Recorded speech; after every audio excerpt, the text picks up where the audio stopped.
ஓவியாகுமார் வணக்கம். நிச்சயமாக திருநெல்வேலியில் இன்று முதலமைச்சர் மு.க.ஸ்டாலின் 2 நாட்கள் சுற்றுப்பயணம் செய்கிறார்.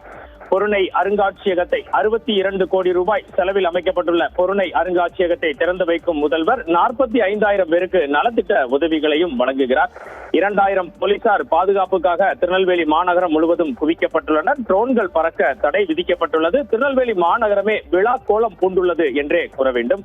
மாற்றுத்திறனாளிகளுக்கான 3 சக்கர ஸ்கூட்டர் ஆயிரக்கணக்கானோருக்கு வழங்கப்படுகிறது. அதுபோல விவசாயிகளுக்கு வேளாண்மை பணிகளுக்கான இயந்திரங்களும் தமிழக அரசால் வழங்கப்படுகிறது. முதல்வரை வரவேற்கும் விதமாக அவர் வரும் வழி எங்கும் மேடையின் அருகே இருபுறமும் அழகுபடுத்துவதற்காக பொங்கல் கரும்புகள் குவிக்கப்பட்டுள்ளன.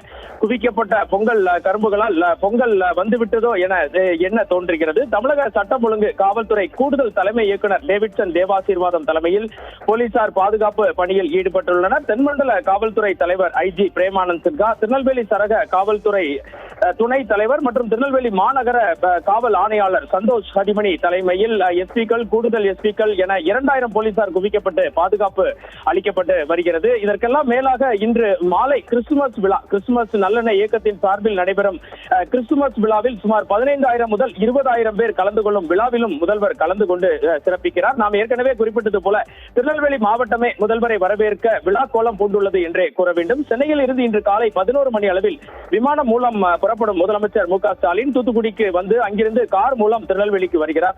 திருநெல்வேலி மாவட்ட எல்லையான கேடிசி நகர் மற்றும் சாரதா கல்லூரி பகுதிகளில் திமுக சார்பில் அவருக்கு உற்சாக வரவேற்பு அளிக்கப்படுகிறது.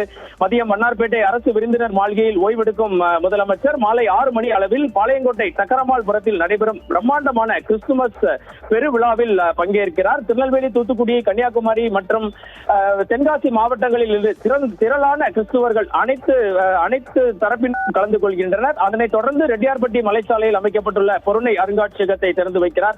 பின்னர் நாளை காலை 9:30 மணி அளவில் நெல்லை அரசு மருத்துவக் கல்லூரி மைதானத்தில் நடைபெறும் பிரம்மாண்ட அரசு விழாவில் பங்கேற்று 639 கோடியில் காகிதம் இல்லத்த நினைவு நூலகத்திற்கு அடிக்கல் நாட்டுகிறார். முடிவுற்ற பல்வேறு அரசு பணி திட்டங்களை தொடங்கி வைக்கிறார். 50 புதிய அரசு பேருந்துகளின் சேவையையும் கொடியசைத்து தொடங்கி வைக்கிறார். முதலமைச்சர் வருகையை ஒட்டி நெல்லை மாநகரம் முழுவதும் பலத்த பாதுகாப்பு வளையத்திற்குள் கொண்டு வரப்பட்டுள்ளது. நாம் ஏற்கனவே கூறியபடி ADGP Davidson Devasirvatham, IG Premanand Sinha மற்றும் கமிஷனர் சந்தோஷ் ஹாதிமணி அனைவர் தலைமையிலும் திருநெல்வேலி, தென்காசி, தூத்துக்குடி, கன்னியாகுமரி மற்றும் விருதுநகர் மாவட்டங்களில் இருந்து 2000 போலீசார் பாதுகாப்பு பணியில் ஈடுபடுத்தப்பட்டுள்ளனர். ட்ரோன்கள் பறக்க தடை விதிக்கப்பட்டுள்ளது. விழா நடைபெறும் இடங்கள், தங்கும் விடுதிகள் ஆகியவற்றை போலீசார் தங்களது கட்டுப்பாட்டில் எடுத்துள்ளனர்.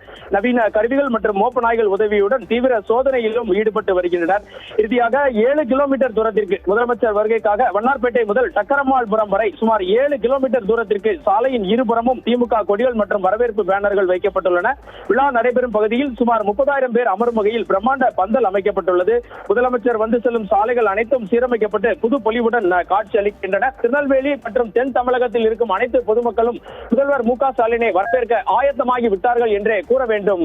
ஓவியாகுமார்.